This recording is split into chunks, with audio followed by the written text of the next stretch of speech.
The Butterfly Effect by Nikayla Sarai. Chapter 26. Epilogue. You're going to live to see yourself famous.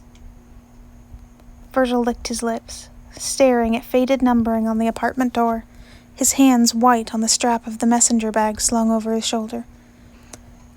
Come on, blast it. Come on. Just knock. Knock before he lost his nerve again. How could he, though? He didn't know what to expect.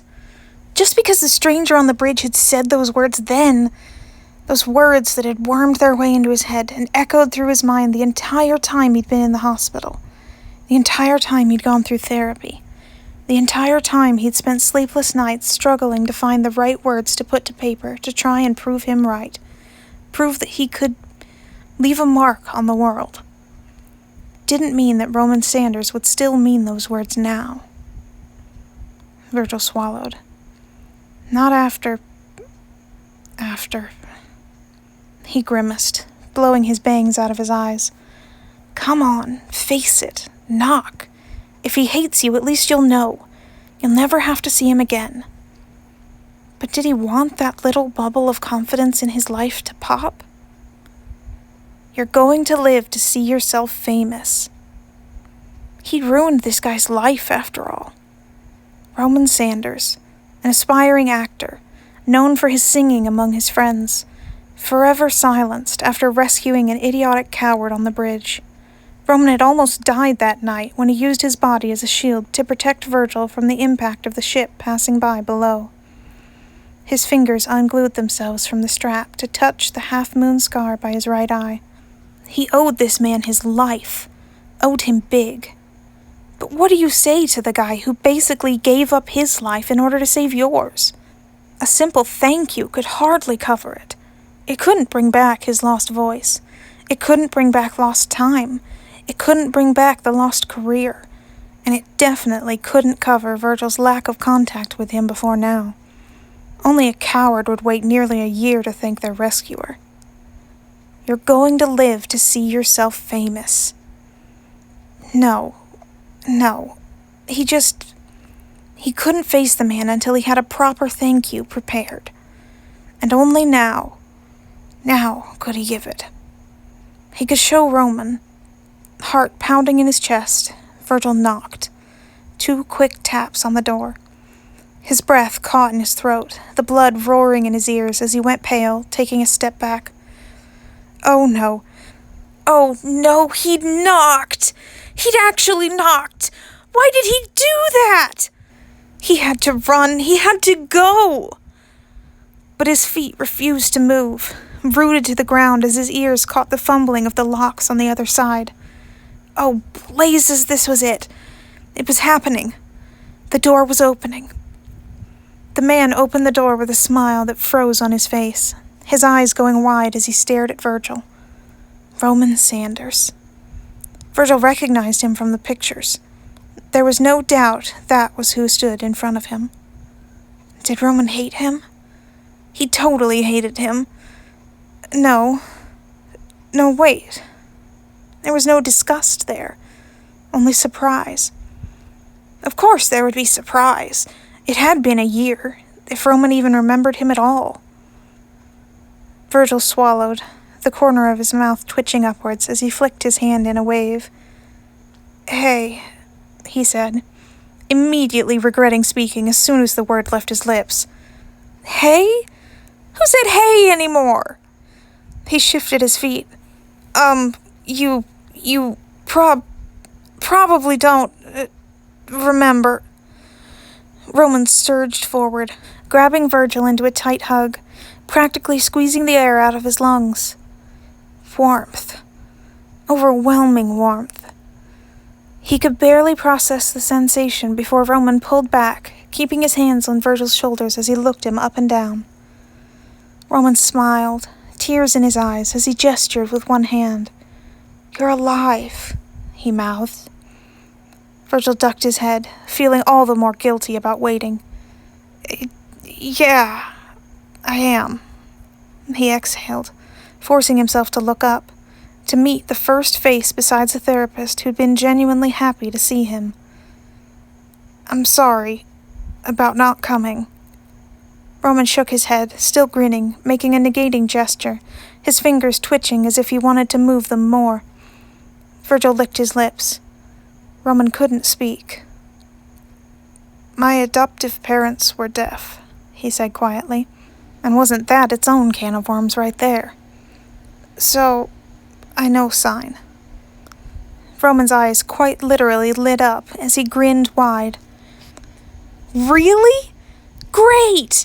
Virgil, come in, please." Huh. Not bad for a guy brand new to the language. The fingers still weren't quite correct in their positioning, but he was Wait. Virgil clutched his messenger bag. Roman knew his name? The man actually... He knew who he was? "You're sure?" he asked. Roman grabbed his arm, pulling him deeper into the apartment. "Yes, please," he said, leading him into a modest living room decorated with theater memorabilia, and pulled Virgil to sit on the couch with him before the former actor let go. "How are you?" he asked, eyes intent on Virgil's. Wasn't that a loaded question? The last time Roman had seen him, he'd been trying to kill himself. Virgil exhaled, hand twisting in a gesture. "Better. I'm doing much... I haven't tried to die recently," he said quietly, wincing at his use of words. Not everyone liked him saying that. They treated his attempted suicide like it was the plague, to be avoided at all costs. Roman's eyes sparked. "Good," he said, squeezing Virgil's hand. "No more attempts to fly? Visit Neverland?" The phrase startled a shaky laugh from him. No flying for me." "You're going to live to see yourself famous." Virgil stared down at his bag. I don't like flying, actually, which shows how messed up I was. When you, he gestured, saved me." He blinked, eyes welling with tears. Did Roman regret it? The man had taken the brunt of the impact when they'd hit the deck of that ship and crashed through it. He'd been in a coma for months, nearly dying multiple times. Virgil had come out of it relatively unscathed in comparison. Roman tugged his hand, fingers moving. "IMGLAD. YOUREOK," he fingerspelled in Virgil's line of sight. Virgil nodded. Same here," he whispered, and flinched. "Did that sound selfish?" For you," he added, looking up. "I mean, I'm glad I'm okay too, but How are you?" Roman huffed a silent laugh, shoulders shaking. "I'm much better now that you're here," he said, smiling warmly. "I worried for you." He shouldn't have stayed away so long. "I'm sorry," he whispered. "I should have come sooner, but I'd been..." He brushed his messenger bag, fiddling with the clasp. Could he show him? Could he actually show Roman? "Getting your life back together?" Roman asked, raising his eyebrow. Virgil licked his lips.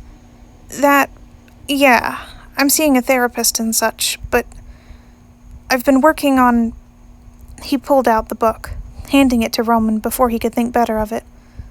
"This." Roman reverently took the book, eyes wide as his fingers traced the slightly raised title on the front. The Haunting of Anxiety.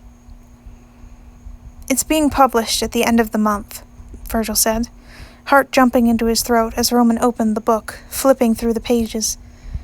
And has been greenlit to become a movie. It still felt like a dream, really. It didn't feel real that people wanted to see his story put on the big screen. It never would have happened if Roman hadn't... "You're going to live to see yourself famous." Roman looked up, his eyes shimmering. Wow, Virgil! This is amazing! Congrats! Thanks. Virgil shifted, licking his lips. It's now or never. I just wanted you to see. He reached out, turning the back to the dedication page. That. For my hero, Roman Sanders. This never would have happened without you. Thanks. And that's the end of The Butterfly Effect by Nikayla Sarai.